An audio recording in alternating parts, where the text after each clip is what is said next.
और आफताब अमीन पूनावाला सिर्फ श्रद्धा वालकर का हत्यारा है या फिर उसके निशाने पर और भी लड़कियां थी।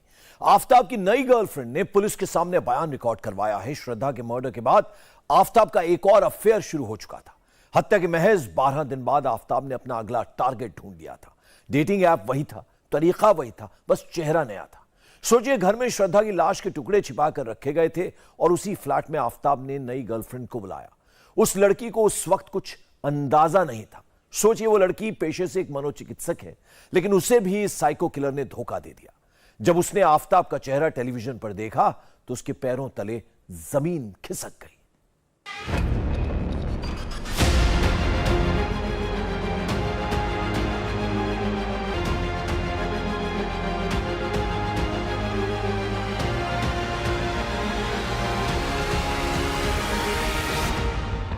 18 मई को श्रद्धा की हत्या।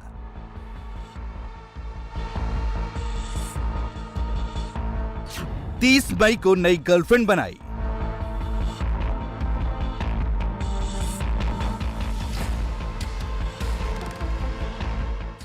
एक को मारा। इस स्मार्टफोन के युग में भी ये फोटो स्टूडियो बना के साल में 30 लाख कमा रहे हैं। आपको भी ये कमाना है, उनसे सीखना है तो फ्रीडम ऐप को अभी डाउनलोड कीजिए। और दूसरे को फंसाया। क्या था कसाई आफताब का इरादा?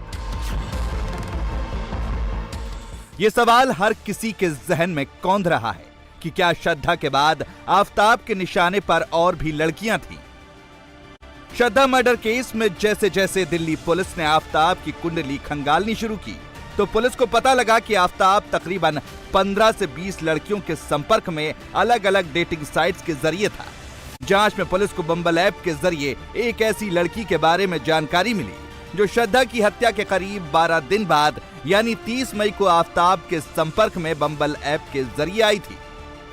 श्रद्धा की हत्या करने के करीब 12 दिन बाद आफताब ने डेटिंग ऐप के जरिए एक और गर्लफ्रेंड बनाई। ये गर्लफ्रेंड उसके संपर्क में 30 मई को आई और साथ ही 12 अक्टूबर को आफताब इस अपनी नई गर्लफ्रेंड को, जो पेशे से एक डॉक्टर है, साइकेट्रिस्ट है, उसे अपने छतरपुर के फ्लैट पर बुलाता है। इस पूरे मामले के अंदर जब पुलिस ने आफताब की इस दूसरी डॉक्टर गर्लफ्रेंड के बयान दर्ज किए तो इस लड़की के भी होश उड़ गए। पूछताछ में आफताब की जो नई गर्लफ्रेंड है उसने ये बताया कि वो 30 मई यानी कि कत्ल की वारदात के 12 दिन बाद आफताब के संपर्क में आई थी बम्बल ऐप के जरिए।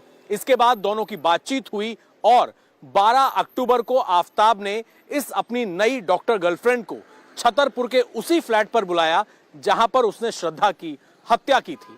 जिस दौरान ये डॉक्टर गर्लफ्रेंड आफताब के फ्लैट पर पहुंची थी उस दौरान भी श्रद्धा के कुछ बॉडी पार्ट्स घर में ही मौजूद थे, जिन्हें फ्रिज से निकालकर आफताब ने कबर्ड में छुपा दिया था। लेकिन इस बात की कोई भी भनक आफताब की नई गर्लफ्रेंड को नहीं लगी। साथ ही आफताब ने श्रद्धा की एक अंगूठी अपनी इस नई गर्लफ्रेंड को गिफ्ट की, जिसे पुलिस ने इस नई गर्लफ्रेंड से बरामद किया और श्रद्धा के पिता ने पहचान की कि ये वही अंगूठी है जो श्रद्धा पहना करती थी। इस पूरे मामले के अंदर आफताब की ये नई गर्लफ्रेंड के बयान बेहद इंपॉर्टेंट हैं, क्योंकि इसके पास से श्रद्धा की एक अंगूठी मिली है जो आफताब ने इसे गिफ्ट की थी। आफताब की इस दोस्त ने पुलिस को बताया कि 30 मई को बम्बल ऐप के जरिए वो आफताब के संपर्क में आई। अक्टूबर के महीने में 2 बार आफताब के फ्लैट पर आई थी, पर उसे श्रद्धा की हत्या या घर में बॉडी पार्ट्स होने की हल्की सी भी भनक नहीं लगी। उसे आफताब का स्वभाव बिल्कुल नॉर्मल और बहुत ज्यादा केयरिंग लगा था। आफताब कभी भी डरा सहमा नजर नहीं आया। आफताब ने उसे एक फैंसी अंगूठी गिफ्ट की थी जो सोने की नहीं थी बल्कि आर्टिफिशियल थी। ये अंगूठी आफताब ने 12 अक्टूबर को गिफ्ट के तौर पर दी थी। ये अंगूठी श्रद्धा की थी।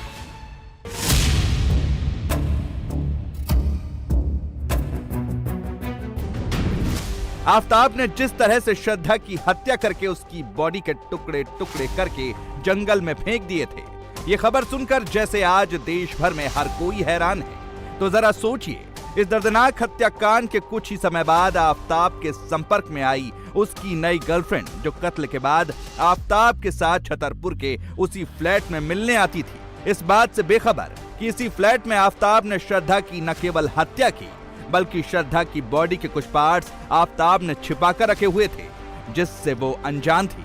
ये सब जानकर आफताब की दूसरी गर्लफ्रेंड की क्या हालत होगी। पुलिस सूत्रों के मुताबिक जब आफताब की नई गर्लफ्रेंड को यह पता लगा कि आफताब ने छतरपुर के इसी फ्लैट में श्रद्धा की न केवल हत्या की बल्कि उसके करीब 35 टुकड़े करके जंगल में उन्हें ठिकाने लगा दिया, ये जानकारी जैसे ही इस नई डॉक्टर गर्लफ्रेंड को लगी, उसके होश उड़ गए।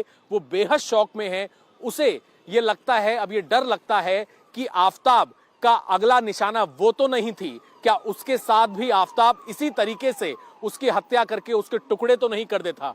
इस पूरे मामले में आफताब की इस नई गर्लफ्रेंड ने पुलिस को यह भी बताया है कि जब वो आफताब के संपर्क में आई तो आफताब का बिहेवियर बिल्कुल नॉर्मल था, वो बहुत ज्यादा केयरिंग था। साथ ही आफताब के पास कई अलग अलग वैरायटी के डिओड्रेंट और परफ्यूम थे, जिन्हें वो जो नई गर्लफ्रेंड है उसे गिफ्ट भी किया करता था।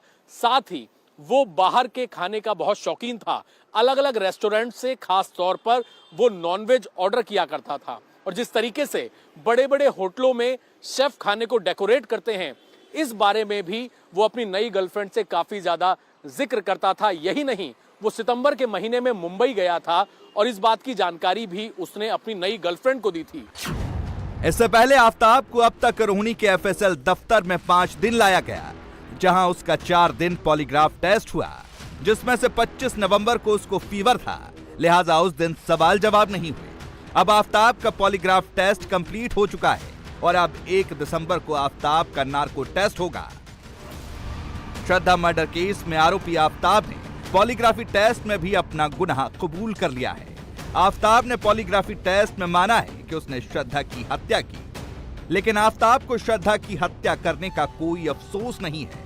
आफताब का पॉलीग्राफ टेस्ट करने वाले फॉरेंसिक अधिकारियों के हवाले से यह जानकारी सामने आई। आफताब ने कई लड़कियों से संबंध होने की बात भी कबूल की है। इतना ही नहीं, पॉलीग्राफी टेस्ट के दौरान उसने ये भी मान लिया कि श्रद्धा की हत्या के बाद शव के टुकड़े जंगल में फेंके थे।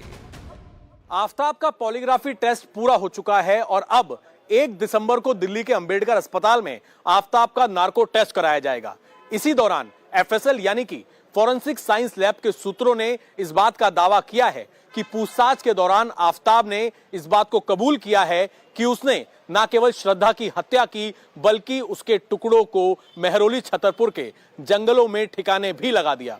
एफएसएल के सूत्रों के मुताबिक जितने भी सवाल आफताब से किए गए वो बेहद कॉन्फिडेंट होकर सभी सवालों के जवाब हाँ में दे रहा है। और जिस तरीके से पॉलीग्राफी टेस्ट में सिग्नल आता है कि अगर आरोपी यानी कि आफताब सच बोल रहा है तो ग्रीन सिग्नल होता है। ज्यादातर जवाबों में ग्रीन सिग्नल ही आफताब के जवाबों में एफएसएल के जो अधिकारी हैं उन्हें मिला है।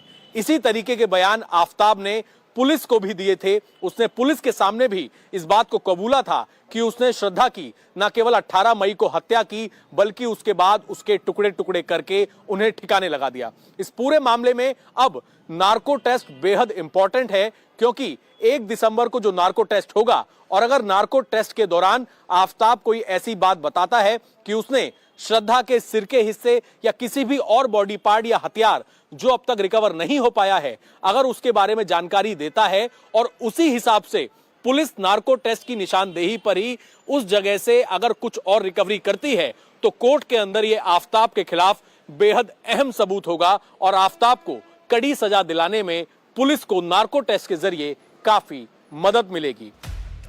श्रद्धा मर्डर केस में अभी भी कई ऐसे सवाल हैं जिनके जवाब मिलना बाकी है। श्रद्धा का सिर कहां फेंका? श्रद्धा के शव के बाकी हिस्से कहां हैं? श्रद्धा का मोबाइल कहां है? मर्डर के वक्त श्रद्धा के पहने हुए कपड़े कहां हैं? जहां एक और पुलिस कुछ अनसुलझे सवालों के जवाब तलाश रही है, वहीं दूसरी ओर अभी तक पुलिस को कुछ बड़ी सफलताएं भी मिली हैं। श्रद्धा मर्डर केस में पुलिस ने आफताब की निशानदेही पर 13 बॉडी पार्ट्स बरामद किए हैं। मेहरौली के जंगल में पुलिस को एक जबड़ा भी मिला है। आफताब के फ्लैट से खून के धब्बे मिले हैं। रसोई बेडरूम से ये धब्बे बरामद किए गए। गुरुग्राम से भी पुलिस ने कुछ बॉडी पार्ट्स बरामद किए। आफताब और श्रद्धा के कुछ कपड़े भी पुलिस को मिले हैं। पुलिस ने फ्लैट और जंगल से कुछ हथियार भी बरामद किए हैं, जिन्हें जांच के लिए CFSL भेजा है। रिपोर्ट के बाद ही पता लगेगा कि किस हथियार का इस्तेमाल इस वारदात में किया गया है। दिल्ली पुलिस के सूत्रों के मुताबिक श्रद्धा आफताब से ब्रेकअप करना चाहती थी। ये बात आफताब को नागवार गुजरी और उसने बेरहमी से श्रद्धा की हत्या कर दी। श्रद्धा आफताब के रवैये और मारपीट से तंग आ चुकी थी। 3 से 4 मई को श्रद्धा ने अलग होने का फैसला भी कर लिया था, लेकिन आफताब को ये बात पसंद नहीं आई। इस स्मार्टफोन के युग में भी ये फोटो स्टूडियो बना के साल में 30 लाख कमा रहे हैं। आपको भी ये कमाना है, उनसे सीखना है तो फ्रीडम ऐप को अभी डाउनलोड कीजिए। और उसने श्रद्धा की हत्या कर दी। हालांकि इससे पहले आफताब ने पूछताछ में बताया था कि श्रद्धा उस पर शादी का दबाव डाल रही थी, ऐसे में उसने श्रद्धा की हत्या कर दी। वहीं अब 1 दिसंबर को आफताब का नार्को टेस्ट होना है, जिसकी इजाजत साकेत कोर्ट से दिल्ली पुलिस को मिल चुकी है, जिसके बाद अब दिल्ली के अंबेडकर अस्पताल में आफताब का नार्को टेस्ट कराया जाएगा। तिहाड़ जेल के सूत्रों के मुताबिक 1 दिसंबर को आफताब का सुबह मेडिकल टेस्ट होगा। उसके बाद तिहाड़ जेल से दिल्ली पुलिस की 3री बटालियन आफताब को लेकर सुबह तकरीबन 7:30 बजे अंबेडकर अस्पताल लेकर जाएगी। आफताब को 1 दिसंबर की सुबह 9 बजे अंबेडकर अस्पताल में पेश होना है। अस्पताल पहुंचने पर सबसे पहले आफताब का मेडिकल टेस्ट होगा, जहां पर शरीर के सभी पैरामीटर चेक किए जाएंगे। 1 दिसंबर को सुबह 10 बजे से आफताब का नार्को टेस्ट शुरू होगा। अमूमन ये टेस्ट 2 से 3 घंटे में पूरा होता है। इस केस में भी यही होगा। कुछ पैरामीटर में ज्यादा समय भी लग सकता है। इंडिया टीवी हर वक्त हर जगह डाउनलोड करने के लिए सर्च करें India TV news Google play store या ऐप स्टोर पर।